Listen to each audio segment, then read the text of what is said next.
Um coração mascarado. Spin-off de Eu English. Capítulo 2. Depois do primeiro capítulo do livro da Rukia, estávamos empolgados para mais um encontro do nosso clube do livro. Chegando no galpão dos Vaisardíssaro, à direita de Nanau se sentou Lisa, que estava com seu habitual uniforme colegial.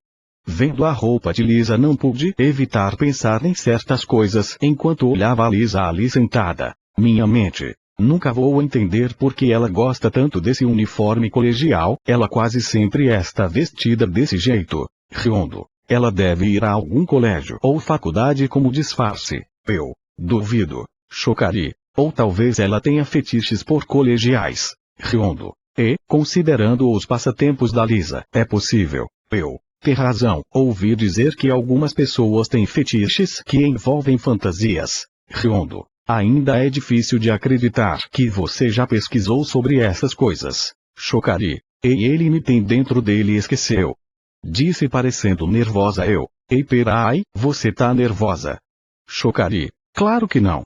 Durante aquela discussão interna, sem perceber foquei olhando para Lisa. Lisa, tá me olhando por que teu? Eu. Ah nada não, eu só tava pensando aqui. Logo depois de dizer isso Nanau me deu um leve empurrão. Nanau, melhor eu ter cuidado para você não ficar muito soltinho.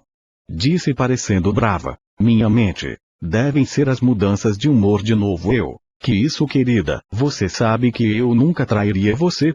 Nanau pegou meu braço e me beijou a bochecha. Nanau, acho bom.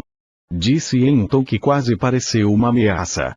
Com todos os membros do clube do livro presentes, Rukia distribuiu as cópias do livro. Rukia. Muito bem, hoje vamos ler o capítulo 2, quem se oferece para ser o leitor?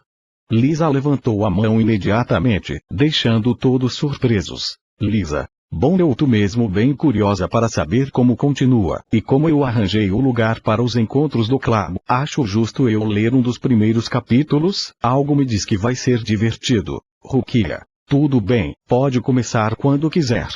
Lisa logo começou a ler o capítulo 2. Capítulo 2. Ascensão de um novo sentimento. Logo depois de escapar por pouco da erupção causada no Ecomundo pela bancada de Akemi, todos estavam aliviados por escapar daquele desastre. Os capitães logo notaram o estado decaído de Kei. O capitão da divisão 11 foi falar com Kei, mas o oficial deteve. Kei. Capitão Yubi, fica longe. Ainda posso estar contaminado com algum vestígio daquele veneno. Não quero tocar em ninguém sem me descontaminar primeiro. Yubi. Veneno. Kei. Era daquele arrancar, não sei quantas horas se passaram ao certo, mas acho que a Akemi mal durou 24 horas com ele. A capitã de Kei ao ouvir aquilo se preocupou. Capitã 12. Se esse veneno é tão mortal assim, melhor destruir tudo que tenha vestígios dele imediatamente. Kei. Entendido Capitã Shizuka. Yubi. Não se preocupe Otoishi, vamos dar ao oficial Akemi Saito uma despedida apropriada, e o mínimo que nós da divisão 11 podemos fazer. Kei. Obrigado pela consideração Capitão Yubi, sei que para vocês morrer em batalha é algo honrado, mas sendo honesto eu gostaria de poder salvá-la. Logo depois de dizer isso as lágrimas correram pelo rosto de Kei. Shizuka. Não se sinta mal, você estava sozinho e o veneno que infectou ela claramente era desconhecido. Se a divisão 4 tivesse atendido ela a tempo talvez Kei. Acho que mesmo que ela fosse atendida não teria como salvar ela, mas principalmente agora não quero ficar pensando em hipótese agora Shizuka. Entendo oficial, acho que você vai precisar de um tempo para digerir essa perda, vou dispensá-lo até o fim dessa semana para que lide com ela. Kei. Entendo, obrigado pela compreensão capitã. Kei logo depois foi queimar suas roupas e se descontaminar, deixando só as pequenas amostras do veneno que matou Akemi escondidas em seu pequeno laboratório privado na sua casa. No dia seguinte, no fim de tarde, foi feito um funeral, no qual alguns colegas de divisão de Akemi e Kei compareceram, assim como seu capitão Yubi, que se dedicaria palavras em memória da falecida, junto aos demais convidados. Como capitão, Yubi foi o primeiro a dar os pêsames. Ao lado de uma lápide simbólica, o capitão começou seu discurso. Yubi. Meus caros colegas de divisão, nos despedimos de outra colega de divisão, outra colega que nos acompanhou disposta a viver e morrer pelo combate. Pessoalmente eu diria que Akemi Saito foi uma grande membro da nossa divisão. Tinha uma grande habilidade no manejo de espadas, uma das melhores dentro da nossa divisão. Na verdade tinha habilidade suficiente para ser considerada para o cargo de tenente. Porém, mesmo com toda a sua habilidade, tinha um defeito que a impedia de avançar: sua imprudência. Foi sua imprudência que a fez atacar um inimigo desconhecido sem cuidado e, segundo relatos do seu melhor amigo Kei Otoishi, ser vítima de um veneno que a matou em cerca de 24 horas. Não existe nada de mal em ter paixão pela batalha, mas uma guerra é uma guerra e precisamos saber equilibrar nossa paixão pelo combate com a prudência que, como bons soldados da Sociedade das Almas, devemos ter para não morrer em batalha como consequência de nossa própria imprudência. Essa é a lição que nossa companheira caída nos deixou. Espero que todos os presentes possam manter Akemi Saito em suas memórias e corações. Obrigado. Todos os presentes aplaudiram o capitão Yubi. O capitão, coberto de cicatrizes, foi em direção a Kei. Yubi, trabalhei muito duro desse discurso. Não quis desrespeitar a memória dela, então quis fazer um discurso de despedida digno de uma oficial poderosa. Kei, foi um ótimo discurso, capitão. Yubi, obrigado. Agora acho que você vai querer falar agora. Claro, não vou te obrigar a falar se você não quiser. Kei, capitão Yubi, tudo bem, esse é o mínimo que posso fazer por ela agora.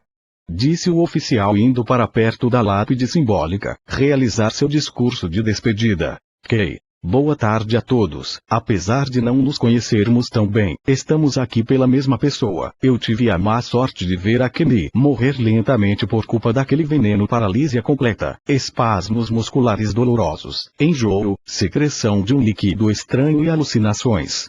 Esses foram todos os sintomas que vi minha grande amiga sofrer. Mesmo durante aquele sofrimento, ela continuou com sua mentalidade firme. Soube reconhecer que sua morte foi fruto da sua própria imprudência. Podem ter certeza que o que ela tinha de boa espadachim, também tinha de boa amiga. Durante os momentos de agonia, ela me pediu que eu fosse o mesmo de sempre depois da morte dela, mas não posso. As lágrimas começaram a correr no rosto de Kei e o mesmo continuou a falar enquanto chorava. Não vou ser o mesmo a partir daqui, mas porque antes de morrer Akemi confessou que ela me amava. Se eu tivesse um último desejo, acho que seria poder ver ela de novo. Disse enquanto sentia que desabaria em lágrimas. Kei, desculpe, é muito difícil para mim, preciso ir. Kei ficou presente durante todo o funeral, vendo cada colega de divisão realizar pequenos discursos e apresentar outras formas de respeito à sua memória.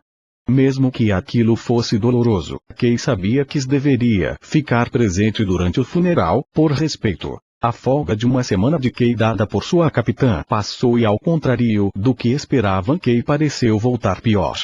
Mesmo não se mostrando depressivo, se tornou mais frio, não se empolgava com nada, parecia quase uma máquina que só focava em fazer seu trabalho e treinar suas habilidades de combate. Se negava a receber ajuda e atendimento psicológico da Divisão 4. Prefira usar o pouco tempo livre que tinha para estudar as amostras do veneno que escondeu, tentando compreender a composição do veneno para poder desenvolver uma cura e talvez usar ele ao seu favor em caso de emergência se tudo desse errado.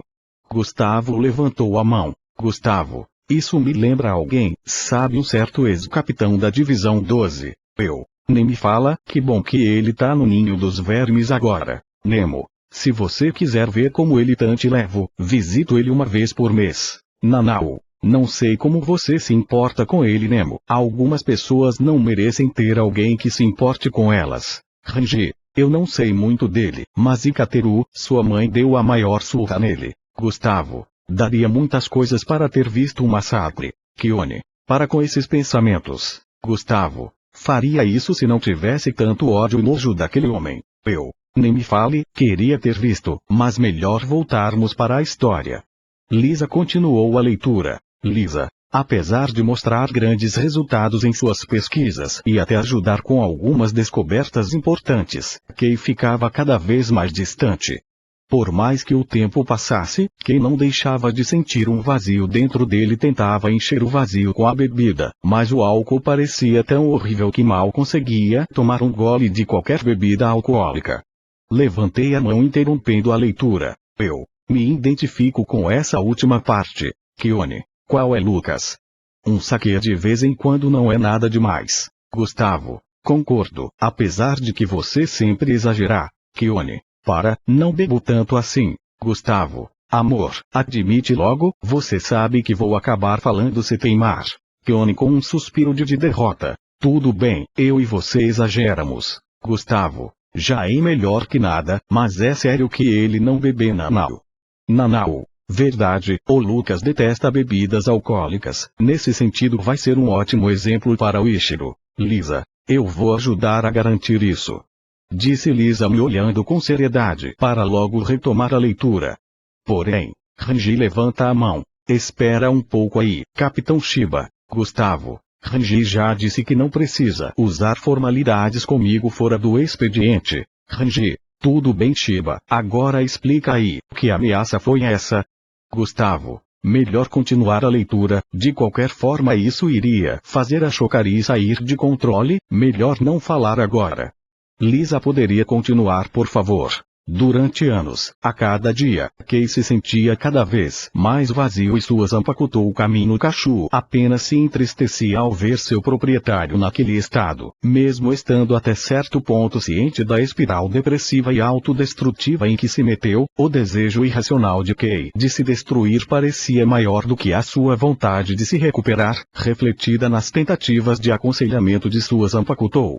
Em uma noite, enquanto testava o veneno que tentava replicar em animais, realizando discussões para examinar os efeitos do veneno nos órgãos, estando já muito cansado, enquanto terminava de limpar seus instrumentos afiados e os guardar, terminou se cortando acidentalmente com seu bisturi recém-higienizado. O corte claramente foi doloroso, mas algo naquela dor estava diferente. De alguma forma com aquela dor Kei se sentia mais emocionado, mais vivo. Não levou muito tempo até o oficial, já bem enfraquecido psicologicamente, começar a gostar de se autoferir regularmente. Cortava seus braços com uma pequena faca. Quando se cortava se sentia bem, ainda mais porque lembrava de Akemi e da forma como ela chegava a feri-lo com cortes e pequenas queimaduras em seus combates amistosos. Eram cortes precisos, em áreas que não causariam danos fatais, mas com o tempo foram tantos que as cicatrizes cobrem seus antebraços. Kei foi forçado a esconder os cortes com bandagens e as mangas largas de seu uniforme. Lisa. Caramba, o Kiteru acertou, tem masoquismo mesmo. Disse a normalmente inexpressiva Vizard soltando uma gargalhada e um sorriso que me deixou um pouco desconfortável, mas o que me deixou assustado foi o que ouvi a Shokari dizer naquele momento. Shokari, muito interessante. Lisa logo recuperou a compostura. Lisa, desculpa gente, onde eu estava logo Lisa retomou a leitura. Em uma dessas noites de tortura, depois de se cortar Kei olhou para a faca que usava. Pensamentos sóbrios chegavam à sua mente. A personificação da Zanpakuto Quente do que seu proprietário estava pensando saiu da bainha por conta própria, parecendo brava e logo prendeu seu dono em suas correntes, amarrando seus braços e pernas, forçando o mesmo a soltar a faca Kami Kachu. Chega disso, você vai buscar ajuda agora mesmo. Kei. Sei que não faz muito sentido, mas Kami Kachu. Sem mas. A Zanpakuto personificada ergueu seu proprietário com suas correntes e o levou até sua cama, onde o manteve amarrado. Lisa parou a leitura e escondeu um sorriso pervertido com sua cópia do livro, enquanto tentava segurar uma estranha risadinha. Mente de Lisa. Agora tem uma referência a Shibari interessante. Lisa, para de esconder esse sorriso pervertido. Ai. Lisa. Ei, como você? Lisa parou de falar por notar que eu tinha deixado a Shokari controlar meu corpo. Shokari. Que foi? Achou que a gente não notaria? Mas confesso que gosto desse seu lado. Se não tivesse um Oloven você também estaria na minha lista de corpos potenciais. Nanau. Por favor, me poupe dessa lista. Shokari. Relaxa querida, você ainda está no topo e não vai sair dele. Nanau. Você fala como se eu tivesse orgulho disso. Deixa ele. Shokari. Tata, entendi. O Lucas já vai voltar. Caramba, eu e ele estamos numa boa. Vocês falam como se eu sempre forçasse tudo. Rangi. Espera aí, que lista é essa? Se a Rukia estiver nela, juro que vou dar um fim em você. Gustavo. Tô nem aí se o Ikateru morrer. Se eu descobrir que a Kione está nessa lista, te dou como brinquedo para o Rengoku destruir e você vai descobrir como é um vulcão da pior maneira. Chocari. Calma aí, se quiserem saber perguntem a um meu hospedeiro, não vou tirar o foco desse encontro. Afirmou a Rolou de forma despreocupada, e logo retomei o controle do corpo. Todos ficaram meio sem saber o que dizer, até que Rukia quebrou o gelo. Rukia, acho que para uma parte Rolou é bem educada, né? Bem ela e parte de mim, cada membro da minha família tem suas peculiaridades, então acho que ela incorporou bem essa essência peculiar. Mas enfim, melhor voltar para a leitura. Lisa, a personificação da Zanpakuto ficou encarando seu dono com tristeza. Caminho Kachu, eu tentei te avisar, tentei falar com você para de se destruir, acha que eu gosto de ver você deprimido se sentindo sem propósito. Caminho Kau subiu em cima de seu proprietário amarrado e para surpresa de Kei começou a dar tapas no rosto dele com bastante força, vários tapas que produziam um som alto com impacto foram dados no rosto de Kei, mas o apego pela dor física que agora tinha o impediam de ver aquela situação como algo totalmente desagradável. Kei, sabe que se fizer isso não vai realmente me machucar, né? Caminho Kachu, sim eu sei esse é problema. Gritou a Zanpakuto frustrada, para alguns por alguns segundos e abraça seu proprietário ainda deitada em cima dele. Caminho Kachu, você ainda é jovem, você é inteligente, um Shinigami eficiente, mas se continuar assim só vai jogar tudo de bom que tem a oferecer no lixo. E eu sou a prova de que no fundo você é perfeitamente ciente disso. Sei que minhas atitudes autodestrutivas não fazem sentido, mas desde que a Akemi morreu, quase tudo parece que perdeu o sentido para mim. Caminho Kachu. Por isso que você precisa buscar ajuda, aceite o tratamento na divisão 4. Você não vai conseguir seguir em frente se não tentar superar o passado. Disse para logo desfazer o abraço com seu proprietário e olhar ele nos olhos. Kei, você tem razão, ela não gostaria de ver eu me destruindo assim. Caminho Kau. Então vai buscar ajuda amanhã. Kei, sim. Caminho Kachu. Promete do fundo da sua alma. Kei, sim eu prometo. Caminho Kachu, ótimo. Disse para logo voltar para a bainha. Apesar de tudo que Kei estava passando naquele momento, nem ele nem nenhum outro Shinigami fazia ideia do que estava acontecendo no Ecomundo. No mesmo local em que Akemi morreu após algumas semanas em que a lava deixada pela bancada de Akemi começou a esfriar firmando uma camada de rochas no centro da antiga caverna, agora interior do vulcão que já estava esfriando e se assemelhando a uma montanha, uma concentração de energia espiritual estava dando origem a algo. Algumas partículas de energia escapavam pelo topo do vulcão, mas a maioria delas se reuniu em uma esfera de energia espiritual com cor cinzenta. No fim daquele processo, surgiu lá dentro uma abjuxa em forma de um grande lagarto. A criatura logo começou a andar pelo local, reconhecendo aquela montanha coberta de cinzas como seu local de nascimento. Poucos passos depois, seus instintos de consumir energia para não regredir vieram à tona, e para a sorte da abjuxa recém-criada, sentia o odor de vários girlans não muito longe dali, logo deu de cara com a floresta dos girlias e rapidamente fez dela sua área de caça, comendo dezenas de girlan por dia e com sorte um ou outro abjuxa. Adquirido boas quantidades de energia e sempre que terminava de caçar, voltava ao seu lugar de nascimento por considerá-lo seu lugar seguro. Meses mais tarde, enquanto aquela abjuxa repetia essa mesma rotina para acumular energia, um dos 10 espadas atuais notou a estranha formação rochosa que havia se formado a vários quilômetros da fortaleza onde vivia. Tendo grande curiosidade e permissão dos seus superiores, decidiu investigar. Preparada com uma roupa a arrancar de cabelos rosados curtos e cacheados, fragmentos de sua máscara rolou cobrindo artes de sua testa, criando estruturas que davam à sua cabeça um formato semelhante ao de uma cabeça de dragão, pele bem clara, corpo de aparência esguia e que usava uma roupa similar a um jaleco. Foi até o estranho local com nada além de sua espada, um caderninho para anotações e uma lanterninha que usava presa na cabeça.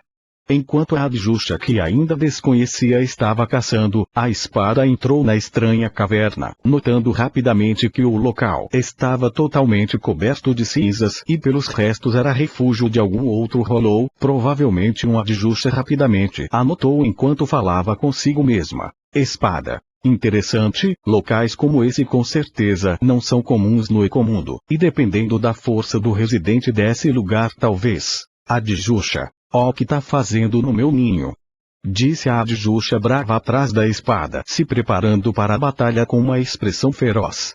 A espada claramente se virou enquanto dizia: espada. Desculpe a invasão, eu sou antes que a espada pudesse terminar. A Adjusha atacou tentando morder a invasora, a espada se surpreendeu com a velocidade de sua oponente, mas mesmo assim esquivou sem dificuldade e com sua grande velocidade foi do interior da caverna para o lado de fora da entrada, onde sua oponente antes estava, deixando a Adjusha perplexa. Arrancar. Acho que é a primeira vez que você encontra uma arrancar, não é? A Adjusha atacou de novo, mas dessa vez foi acertada por um soco crisado direto na cara e o outro soco descendente que a acertou na cabeça e a deixou no chão quase inconsciente. A espada olhou com atenção, notando que a Adjusha ainda estava viva. Arrancar. Ah, que bom, ainda está consciente, é que eu tirei minha máscara quando já era uma Vastolord, então mesmo que eu ainda fosse como naquela época, ainda teria muita diferença de força entre nós. A Adjusha aproveitou a distração e lançou por sua boca uma nuvem de uma substância com uma cor cinza, cor semelhante às cinzas vulcânicas daquele local. A fumaça começou a queimar a bandana da Arrancar, assim como queimava um pouco seu jaleco. Ainda que sua pele não sofresse queimaduras, decidiu sair daquela nuvem. Quando saiu, a espada recebeu em cheio um seru que a Adjusha desarou da boca, mas mesmo recebendo o impacto, o seru não fez mais do que danificar um pouco mais as roupas da espada. Espada. 1. Habilidade interessante, e seu seru não foi nada ruim, considerando que ainda é uma Adjusha. Adjusha. Quem é você? Ao arrancar, retirou sua bandana de pá danificada da testa, revelando um número 5 tatuado em sua testa. Arrancar. Sou a espada número 5, Rosalinda Elementum, cientista e exploradora de campo dos espadas. Adjusha. O que quer de mim? Pela diferença de força, já sei que não parece precisar da minha energia. Rosalinda. Primeiro gostaria de saber seu nome, depois gostaria de fazer uma proposta. Adjusha. Meu nome é Ayuki. Que proposta é essa que você tem? Rosalinda. Resumindo, os espadas, os seres mais fortes do Ecomundo são ranqueados por sua força. O nível de poder de cada um é definido por um número tatuado em alguma parte do corpo. Como pode ver, sou a quinta nessa hierarquia de poder. Descreveu apontando para o número em sua testa. Rosalinda. Meu rei, o atual espada número 1 tomou o controle do Ecomundo pouco tempo e planeja remodelar o Ecomundo, tornando ele um lugar mais, como posso dizer, evoluído. Ayuki. Evoluído? Rosalinda. Sim, essa é a palavra mais adequada para resumir a visão do atual rei. O ponto é que depois da conquista do atual rei, o número de espadas caiu bastante e atualmente precisamos de candidatos fortes para substituir os antigos espadas mortos por estarem do lado do antigo rei ou que foram destituídos dos cargos por não estarem à altura das expectativas. Estamos procurando novos talentos, novos candidatos para a elite desse mundo. Ayuki. Então me quer como uma candidata. Rosalinda. Exatamente, para uma Adjusha, sua energia espiritual parece ser no mínimo acima da média. Apesar da diferença de força entre nós, se você chegar à sua etapa Vastolord e tiver o devido treinamento e orientação, provavelmente vai ser tão forte quanto eu ou talvez mais, disse pensativa. Ayuki. Você não fala de forma muito honesta, acho que só tá falando assim para me iludir. Rosalinda. O que eu disse sobre sua possível força é só um palpite, mas garanto que com essa força olida e evoluída ao máximo, você tem grandes chances de estar entre os 10 espadas. Ayuki ficou pensativa. Ayuki. Sua proposta é tentadora, acho que seria bom para mim aceitar se eu puder chegar ao pináculo de minha evolução. A jovem Adjusha foi levada para o castelo do novo rei, onde foi aceita como candidata à espada e depois de chegar à sua etapa de Vastolord, retirou sua máscara e se tornando uma Arrancar e conseguindo seu lugar entre os espadas. Kei, por outro lado, depois de aceitar e começar a receber tratamento psicológico da Divisão 4, melhorou bastante seu estado de ânimo, apesar de algumas feridas emocionais e coisas como um masoquismo que adquiriu não poderem ser solucionados. Kei recuperou seu lado mais alegre, recuperando parte da simpatia que tinha por seus colegas de divisão e o real apreço que tinha pelo seu trabalho e, mais importante, por si mesmo. Claramente estava se recuperando da tragédia que viveu. Tudo ia bem até que Kei foi chamado para deter outro estranho ataque de Jirlians. Dessa vez eram 5, sem dizer nada Kei foi ajudar, sem saber que um jovem Arrancar com o número 8 estava vendo tudo o que acontecia, até que uma Arrancar que parecia mais velha e de cabelo azul escuro chegou e, ao ver a confusão que o jovem espada tinha causado, bateu em sua cabeça imediatamente. Ayuki, o que você tem na cabeça, garoto idiota? Espada número 8. Me deixa em paz, só quis aliviar o tédio. Ayuki, matar o tédio. Não sei como você ainda é um espada. Kei chegou e enrolou uma das correntes de sua Shikai para prender a cabeça de um Jirlian, decapitando ele sem muito problema. Espada número 8. Ayuki. Ayuki, é por causa de arranques como você que o Ecomundo não vai para frente. O jovem espada número 8 viu que ia jogar a cabeça decepada de um dos Jirlians em cima de outros 2 Jirlians sem dificuldade e logo finalizar os Jirlian com um Hadou 63 Raikou que, mesmo sem o encantamento, destruiu os 2 Jirlians caídos por completo. Espada número 8. Ayuki olha. Logo atravessou os outros 2 com as suas correntes e, usando o Hadou 12 Fushigi, os eletrocutou com um fluxo de energia que foi conduzido por 2 correntes e logo os destroçou, parecendo ter necessitado apenas de seu esforço mínimo. Mente de Kei. Eu tava de bom humor hoje e tinha que aparecer uma emergência que me lembrasse daquele dia.